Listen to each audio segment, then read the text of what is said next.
Hello students, इस video में मैं आपको प्रॉपर्टीज़ ऑफ एसिड पढ़ाने जा रहा हूँ। इसके पहले वाले वीडियो में मैंने आपको एसिड का इंट्रोडक्शन और उसके कुछ इंपॉर्टेंट पॉइंट्स बताए थे। अभी हम देखेंगे कि एसिड्स की प्रॉपर्टी क्या होती है। सबसे पहले जब मैंने एसिड का इंट्रोडक्शन दिया था तो मैंने बताया था कि एसिड की टेस्ट जो होती है वो सोर होती है। तो हम पहली प्रॉपर्टी बोल सकते हैं कि एसिड्स हैव ए सोर टेस्ट।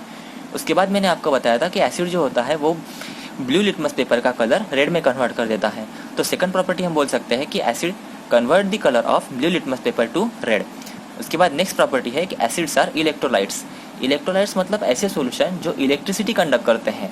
तो एसिड के सॉल्यूशन क्या कर सकते हैं, इलेक्ट्रिसिटी कंडक्ट कर सकते हैं, जिसके वजह से उन्हें हम इलेक्ट्रोलाइट बोलते हैं। बट हम उन्हें इलेक्ट्रोलाइट क्यों बोलते हैं, इसके पीछे का रीज़न हमने इसके पहले वाले वीडियो में ही डिस्कस किया था। मैं फिर से यहाँ पे आपको बता रहा हूँ। मैंने आपको बताया था कि जब कभी भी आप एसिड को वाटर में ऐड करोगे, मतलब वहाँ पे एसिड का एक्वियस सॉल्यूशन बनाओगे, तो वहाँ पे क्या फॉर्म होता है, H+ आयन फॉर्म होता है। क्योंकि वहाँ पे क्या होता है, एसिड का आयोनाइजेशन या फिर डिसोसिएशन होता है। यहाँ पे हमने HCl का एग्जांपल लिया है। HCl को वाटर में ऐड करने के बाद वहाँ पे क्या हुआ है, HCl का आयोनाइजेशन हुआ है, डिसोसिएशन हुआ है और यहाँ पे आयन्स फॉर्म हो गए हैं, H+ आयन और उसके साथ निगेटिव आयन। यहाँ पे फॉर्म हो गया है Cl निगेटिव आयन। तो ये जो यहाँ पे आयंस फॉर्म हो गए हैं, यही आयंस क्या करते हैं, करंट कैरी करते हैं, जिसके वजह से उसमें इलेक्ट्रिसिटी कंडक्ट होती है। तो आपको ये बात ध्यान रखनी पड़ेगी कि एसिड जो होता है उसे वाटर में ऐड करने के बाद ही वहाँ पे आयंस फॉर्म हो रहे हैं, पहले नहीं। इसलिए एसिड को वाटर में ऐड करने के बाद यहाँ पे आयंस फॉर्म होते हैं और ये आयंस जो होते हैं वो करंट कैरी करते हैं, जिसकी वजह से हम एसिड को इलेक्ट्रोलाइट बोलते हैं। उसके बाद नेक्स्ट प्रॉपर्टी हमें देखनी है रिएक्शन विथ मेटल्स। जो मेटल्स होते हैं वो एसिड के साथ रिएक्ट करते हैं और वहाँ पे सॉल्ट और हाइड्रोजन गैस फॉर्म होती है। इसका मैं यहाँ पे आपको एग्जांपल बता रहा हूँ। मेटल का एग्जांपल मैंने यहाँ पे लिया है जिंक। जब भी जिंक जो होता है वो dilute H2SO4 that is sulphuric acid के साथ रिएक्ट करेगा, तो वहाँ पे जिंक सल्फेट फॉर्म होगा, जो कि क्या है, सॉल्ट है, और वहाँ पे हाइड्रोजन गैस जो है वो क्या होगी, रिलीज होगी। तो ये एक एग्जाम्पल हो गया। इसके साथ आप HCl भी ले सकते हो और वहाँ पे आप HCl के साथ रिएक्शन करके देख सकते हो। इससे हमें क्या पता, और HCl भी अगर आप लोगे तो वहाँ पे क्या होता है, हाइड्रोजन गैस ही रिलीज होती है। इससे हम बोल सकते हैं कि एसिड में क्या होता है, हाइड्रोजन कॉमन होता है। उसके बाद अगर हम इस हाइड्रोजन गैस को अगर डिटेक्ट करना होगा कि ये जो गैस रिलीज हो रही है वो हाइड्रोजन गैस ही है, तो हम कैसे करेंगे। इसके लिए ये सिंपल एक्सपेरिमेंट हम सेटअप कर सकते हैं। इसमें क्या किया है, एक टेस्ट ट्यूब में हमने जिंक ग्रैन्यूल्स लिए हैं और जिंक ग्रैन्यूल्स लेने के बाद हमने यहाँ पे डाइल्यूट सल्फ्यूरिक एसिड यहाँ पे ऐड कर दिया है। तो dilute sulphuric acid zinc granule में ऐड करने के बाद क्या हुआ, यहाँ पे ये देखो, यहाँ पे आपको बबल्स दिख रहे होंगे। ये बबल्स यहाँ से निकल रहे हैं, ये हाइड्रोजन गैस के बबल्स हैं, बट हमें पता नहीं ये हाइड्रोजन गैस है या नहीं। तो हम क्या करेंगे, इस डिलीवरी ट्यूब से हम हाइड्रोजन गैस को इधर ट्रांसफ़र करेंगे एक सोप सोल्यूशन में। इस सोप सोल्यूशन में हाइड्रोजन गैस आने के बाद यहाँ पे क्या होगा, यहाँ पे बबल्स फॉर्म होंगे जिनके अंदर क्या रहेगा, हाइड्रोजन गैस भरा हुआ रहेगा। तो ये बबल्स यहाँ से बाहर निकल रहे हैं। तो अभी हम क्या करेंगे, यहाँ पे एक बर्निंग कैंडल इसके पास लेके आएंगे और बर्निंग कैंडल इसके पास लेके आने के बाद अगर यहाँ पे पॉप साउंड के साथ लिटिल एक्सप्लोजन अगर होता है, तो हम कंफर्म कर सकते हैं कि ये जो गैस रिलीज हुई थी वो कौन सी थी, हाइड्रोजन गैस थी। क्योंकि हमें पता है हाइड्रोजन गैस जो होती है वो बर्न होती है पॉप साउंड के साथ by making a little explosion. तो इस तरह से हम कंफर्म कर सकते हैं कि जो गैस यहाँ से रिलीज हुई थी वो कौन सी थी, हाइड्रोजन गैस थी। तो ये हो गया हमारा next property, that is acid react with metal to form hydrogen gas. उसके बाद यहाँ पे आपको एक इम्पॉर्टेंट पॉइंट याद रखना पड़ेगा कि जो कुछ भी सोर फूड स्टफ होता है, जो खट्टा फूड स्टफ होता है, जैसे कि कर्ड, विनेगर या फिर juice, lemon juice, orange juice, जिनमें एसिड्स होते हैं, तो इस तरह के सोर फूड स्टफ्स को हमें मेटल के वेसल्स में स्टोर करके नहीं रखना चाहिए, जैसे कि कॉपर या फिर ब्रास। क्यों ऐसा, क्योंकि अगर इन एसिडिक सब्सटेंसेस को अगर आप मेटल वेसल्स में ऐड करके रखोगे तो उस मेटल के साथ उस एसिड की रिएक्शन हो सकती है और वहाँ पे कुछ ना कुछ मेटल कंपाउंड्स फॉर्म हो सकते हैं और वो मेटल कंपाउंड्स पॉइजनस भी रह सकते हैं। और अगर इस तरह के पॉइजनस सब्सटेंस आप कंज्यूम करोगे तो वो आपके हेल्थ के लिए डेंजरस हो सकता है। इसलिए अगर आपको इस तरह का क्वेश्चन आया कि explain why we should not store the sour food stuff into metal vessels, तो आपको इस तरह से इसका रीज़न देना पड़ेगा। उसके बाद नेक्स्ट प्रॉपर्टी हम देखेंगे reaction of acids with metal carbonates and metal hydrogen carbonates. तो यहाँ पे देखो मेटल कार्बोनेट्स अगर एसिड के साथ रिएक्ट कर रहे हैं तो सॉल्ट, कार्बन डाइऑक्साइड और वाटर फॉर्म हो रहा है। उसके बाद अगर मेटल हाइड्रोजन कार्बोनेट्स के साथ भी अगर एसिड रिएक्ट कर रहे हैं तो वहाँ पे भी सॉल्ट, CO2 और H2O ही फॉर्म हो रहा है। तो इसका हम एग्जांपल देखते हैं। मेटल कार्बोनेट का एग्जांपल मैंने यहाँ पे सोडियम कार्बोनेट लिया है। मेटल का एग्जांपल मेटल के लिए मैंने यहाँ पे लिया है सोडियम, और कार्बोनेट का फॉर्मूला मैंने आपको पिछले स्टैंडर्ड में बताया था CO3। और हमें पता है कि जो सोडियम होता है उसके ऊपर 1 ही चार्ज रहता है और कार्बोनेट के ऊपर 2 चार्ज रहता है, जिसकी वजह से ये फार्मूला क्या बनता है, Na2CO3। ये बन गया सोडियम कार्बोनेट का फार्मूला। ये है सोडियम कार्बोनेट।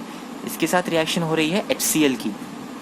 तो यहाँ पे क्या हो रहा है, ये Na और ये Cl मिलके बना रहे हैं NaCl। ये हो गया हमारा सॉल्ट। उसके बाद ये CO3 में का CO2 बाहर निकलेगा, CO2, और ये CO2 गैस हमें यहाँ पे फॉर्म हो रही है। उसके बाद रिमेनिंग क्या है, ये एक ऑक्सीजन और एक हाइड्रोजन मिला के बना देंगे H2O, और इसे फिर आप बैलेंस कर सकते हो। ये हो गई पहली रिएक्शन, मेटल कार्बोनेट। यहाँ पे हमने मेटल कार्बोनेट का एग्जांपल लिया है सोडियम कार्बोनेट, जो रिएक्ट कर रहा है HCl के साथ, और वहाँ पे NaCl सॉल्ट फॉर्म हो रहा है और CO2 और H2O। ये रिएक्शन जब आप परफॉर्म करोगे, मतलब एक टेस्ट ट्यूब में अगर आप सोडियम कार्बोनेट लोगे और उसमें HCl ऐड करोगे तो वहाँ पे CO2 का इफरवेसेंस फॉर्म होता है। इफरवेसेंस का मतलब होता है रैपिड रिलीज ऑफ गैस। देखो यहाँ पे ये एक्सपेरिमेंट है। यहाँ पे एक टेस्ट ट्यूब ली है, टेस्ट ट्यूब के अंदर सोडियम कार्बोनेट लिया है और उसमें dilute hydrochloric acid that is dilute HCl add किया है। तो यहाँ पे क्या फॉर्म हो रहा है, कार्बन डाइऑक्साइड गैस यहाँ से रिलीज हो रही है, रैपिडली यहाँ से रिलीज होती है, जिसकी यहाँ पे रैपिडली आपको बबल्स रिलीज होते हुए दिखेंगे, जिसे हम बोलेंगे इफरवेसेंस। उसके बाद नेक्स्ट एग्जांपल है मेटल हाइड्रोजन कार्बोनेट का। मेटल हाइड्रोजन कार्बोनेट के लिए भी मेटल मैंने लिया है सोडियम, और हाइड्रोजन कार्बोनेट का फार्मूला होता है HCO3। हाइड्रोजन कार्बोनेट, कार्बोनेट तो आपको पता ही है। तो ये हो गया सोडियम हाइड्रोजन कार्बोनेट। इसके ऊपर एक +1 चार्ज है, उसके ऊपर भी -1 चार्ज है, और ये दो क्या करेंगी, इस तरह से हमें क्रॉस ओवर वैलेंसी पता है। इसका फार्मूला बन गया NaHCO3। ये हो गया NaHCO3 सोडियम हाइड्रोजन कार्बोनेट। इसे सोडियम बाइकार्बोनेट भी बोला जाता है, और ये रिएक्ट कर रहा है HCl के साथ, और यहाँ पे फॉर्म हो रहा है NaCl। ये Cl और ये Na, इस तरह से NaCl सोडियम क्लोराइड फॉर्म कर रहा है जो कि सॉल्ट है। उसके बाद ये यहाँ से CO3 में से CO2 फॉर्म हो रहा है, और उसके बाद ये H और यहाँ से जो O बचा था वो H2O, यहाँ पे H2O फॉर्म हो रहा है। तो इस तरह से ये रिएक्शन यहाँ पे हो रही है। सोडियम हाइड्रोजन कार्बोनेट HCl के साथ रिएक्ट करने के बाद NaCl, H2O और CO2 फॉर्म हो रहा है। बेसिकली ये दोनों रिएक्शन क्या है, सेम ही है, सिर्फ बैलेंसिंग में ही क्या हो रहा है, यहाँ पे डिफरेंस आ रहा है, और मेजर डिफरेंस इसमें है इन दोनों के फॉर्मूले। Na2CO3 होता है सोडियम कार्बोनेट, और NaHCO3 होता है सोडियम हाइड्रोजन कार्बोनेट। उसके बाद यहाँ पे इन दोनों रिएक्शन में क्या हो रहा है, CO2 गैस बबल आउट हो रही है, यहाँ से बाहर आई है। तो उस CO2 गैस को हम आइडेंटिफाई कैसे करेंगे, CO2 गैस को आइडेंटिफाई करने के लिए, उसका प्रेजेंस डिटेक्ट करने के लिए एक रिएक्शन यहाँ पे दी गई है। एक्चुअली इसके लिए हमें यूज़ करना पड़ता है लाइम वाटर। अब ये लाइम वाटर क्या है, इसके पहले मैंने आपको लाइम वाटर के बारे में बताया था। इसका फार्मूला होता है CaOH/2। ये आपने इसके पहले पिछले क्लास में या फिर पिछले चैप्टर में ही आपने देखा है। मैंने आपको बताया था जो कैल्शियम ऑक्साइड होता है वो वाटर में ऐड करने के बाद वहाँ पे कैल्शियम हाइड्रोक्साइड फॉर्म होता है। ये रिएक्शन हमने देखी थी वाइट वॉशिंग के वक्त। कैल्शियम ऑक्साइड को वाटर में ऐड करने के बाद कैल्शियम हाइड्रोक्साइड फॉर्म होता है, और इस कैल्शियम हाइड्रोक्साइड को हमने और एक नाम दिया था स्लेक लाइम। इसके साथ इसे और एक नाम है जिसे हम बोल सकते हैं लाइम वाटर। यही हमारा लाइम वाटर है। तो इस तरह से लाइम वाटर प्रिपेयर किया जा सकता है कैल्शियम ऑक्साइड में वाटर ऐड करके, और ये रिएक्शन जो होती है वो हाईली एक्सोथर्मिक रिएक्शन है। तो ये जो लाइम वाटर है इसे हम यूज़ करेंगे CO2 का प्रेजेंस डिटेक्ट करने के लिए। तो हम क्या करेंगे, ये है lime water, clear lime water. इसमें हम क्या करेंगे, जो CO2 गैस रिलीज हो रहा था वो CO2 गैस इसमें पास करेंगे। CO2 गैस इसमें पास करने की वजह से ये जो क्लियर लाइम वाटर था वो मिल्की हो जाएगा। इस तरह से वहाँ पे प्रेसिपिटेट फॉर्म हो जाएगा और ये प्रेसिपिटेट यहाँ पे हमें वाइट कलर का प्रेसिपिटेट हमें यहाँ पे मिलेगा। हम बोल सकते हैं कि ये जो लाइम वाटर था वो क्या हो गया, मिल्की हो गया है। When carbon dioxide is pass through lime water it turns milky.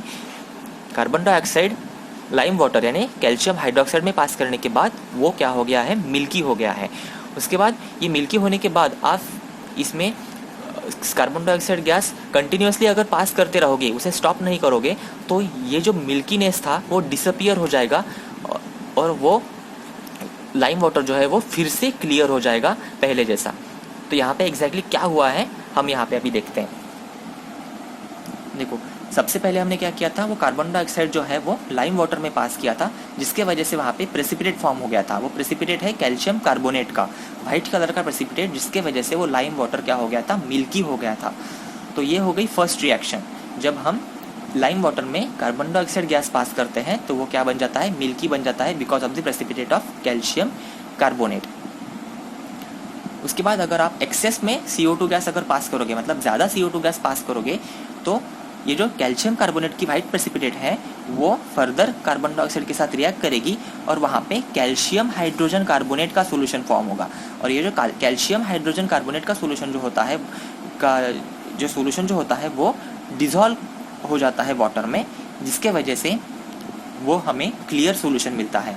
Calcium hydrogen carbonate का फॉर्मूला कैसे आएगा, कैल्शियम हाइड्रोजन कार्बोनेट आपको पता है, हाइड्रोजन कार्बोनेट, ये हो गया कैल्शियम और हो गया हाइड्रोजन कार्बोनेट। कैल्शियम के ऊपर 2 चार्ज, इसके ऊपर -1 चार्ज, और ये क्या करेगा, एक दूसरे के साथ रिएक्ट करेगा और यहाँ पे क्या फॉर्म होगा, CaHCO3/2। इसलिए यहाँ पे क्या हुआ है, इस पूरे आयन के ऊपर 2 चार्ज आया है। ठीक है, तो ये हो गया इसका एग्जाम्पल कि CO2 गैस अगर आप लाइम वाटर में पास करोगे तो क्या होता है। पहले क्या होगा, सबसे पहले आप स्टार्ट करोगे CO2 गैस पास करना, तो वहाँ पे लाइम वाटर मिल्की हो जाएगा। उसके बाद अगर आप एक्सेस में पास करोगे तो मिल्कीनेस क्या होगा, डिसअपियर हो जाएगा। और मैंने अभी आपको बताया कि ऐसा क्यों हो रहा है। तो ये जो एक्सपेरिमेंट हमने यहाँ पे हमने देखा था कि सोडियम कार्बोनेट में डाइल्यूट HCl ऐड करने के बाद कार्बन डाइऑक्साइड गैस रिलीज हो रही है, और ये कार्बन डाइऑक्साइड गैस अगर आप डिलीवरी ट्यूब से लाइम वाटर में पास करोगे तो ये लाइम वाटर क्या हो जाएगा, मिल्की हो जाएगा। और अगर आप ये कार्बन डाइऑक्साइड गैस का पासिंग जो है वो कंटिन्यू रखोगे, एक्सेस में अगर इसमें पास करोगे कार्बन डाइऑक्साइड गैस, तो ये लाइम वाटर जो मिल्की हो गया था वो फिर से क्या बन जाएगा, क्लियर बन जाएगा। इसका मतलब फिर से लाइम वाटर फॉर्म नहीं हो रहा है, अलग सोल्यूशन फॉर्म हो रहा है, जो कि मैंने अभी आपको बताया था, कैल्शियम हाइड्रोजन कार्बोनेट यहाँ पे फॉर्म हो रहा है, जो कि सोल्यूबल रहता है, जिसके वजह से वो सोल्यूशन क्लियर बन जाता है। उसके बाद नेक्स्ट प्रॉपर्टी हमें देखनी है,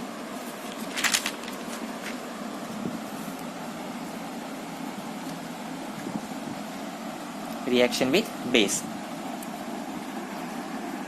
एसिड जब बेस के साथ रिएक्ट करता है तो सॉल्ट और वाटर फॉर्म होता है। एक्चुअली यहाँ पे क्या होता है, जब भी एसिड जो है वो बेस के साथ रिएक्ट करेगा तो वो बेस की प्रॉपर्टी जो है उसे नलीफाई कर देगा, न्यूट्रल कर देगा, कैंसिल कर देगा। और बेस जो होता है वो एसिड की प्रॉपर्टी कैंसिल कर देगा। ये दोनों एक दूसरे की प्रॉपर्टीज क्या कर रहे हैं, कैंसिल आउट कर रहे हैं, नलीफाई कर रहे हैं, मतलब न्यूट्रलाइज कर रहे हैं, जिसके वजह से इस रिएक्शन को बोला जाता है न्यूट्रलाइजेशन रिएक्शन। क्योंकि यहाँ पे क्या हो रहा है, एसिड और बेस एक दूसरे की प्रॉपर्टीज को न्यूट्रलाइज कर रहे हैं और सॉल्ट फॉर्म कर रहे हैं, जो कि न्यूट्रल होता है। ये इसकी प्रॉपर्टी एसिडिक भी नहीं रहती और बेसिक भी नहीं रहती, ये न्यूट्रल रहता है, नाइदर एसिडिक नॉर बेसिक। इसके वजह से हम उसे बोलते हैं न्यूट्रल, और इसके साथ वाटर फॉर्म होगा। तो since the acids and bases neutralise each other effects, एक दूसरे के इफेक्ट को क्या कर रहे हैं, वो न्यूट्रलाइज कर रहे हैं, इसके वजह से हम इस रिएक्शन को न्यूट्रलाइजेशन रिएक्शन बोलते हैं। तो इस रिएक्शन को हम डिफाइन कर सकते हैं, the reaction between acid and base to form salt and water is called as neutralisation reaction. तो यहाँ पे मैंने बेस का एग्जांपल लिया है NaOH और एसिड का HCl। NaOH और HCl एक दूसरे के साथ रिएक्ट करने के बाद यहाँ पे NaCl फॉर्म होगा और H2O फॉर्म होगा, ये हो गया सॉल्ट और ये H2O। उसके बाद नेक्स्ट एग्जांपल मैंने लिया है NaOH बेस और H2SO4 एसिड। इन दोनों की रिएक्शन होने के बाद यहाँ पे फॉर्म हो गया है सोडियम सल्फेट Na2SO4 और वाटर। ये भी हो गया एक एग्जांपल न्यूट्रलाइजेशन रिएक्शन का। ये जो एग्जांपल है ये मैंने आपको डबल डिस्प्लेसमेंट रिएक्शन में आपको एक्सप्लेन किया था। One of the type of double displacement reaction that is neutralisation reaction. इसके बाद मैं आपको एक पॉइंट बताना चाहूँगा कि अभी मैंने आपको बताया था कि सोडियम हाइड्रोजन कार्बोनेट जो होता है, सोडियम हाइड्रोजन कार्बोनेट वो क्या करता है, HCl के साथ रिएक्ट करता है और वहाँ पे सॉल्ट और वाटर फॉर्म करता है। तो हम बोल सकते हैं ये भी एक टाइप ऑफ क्या हो गई, न्यूट्रलाइजेशन रिएक्शन ही हो गई, क्योंकि यहाँ पे क्या फॉर्म हो रहा है, सॉल्ट और वाटर, उसके साथ CO2 फॉर्म हो रहा है, बट यहाँ पे बेसिकली क्या फॉर्म हो रहा है, सॉल्ट और वाटर फॉर्म हो रहा है। तो ये भी one type of neutralization reaction ही है। यहाँ पे एसिड क्या कर रहा है, इसकी प्रॉपर्टी को न्यूट्रलाइज कर रहा है। तो हम बोल सकते हैं कि सोडियम हाइड्रोजन कार्बोनेट क्या है, बेसिक नेचर का है।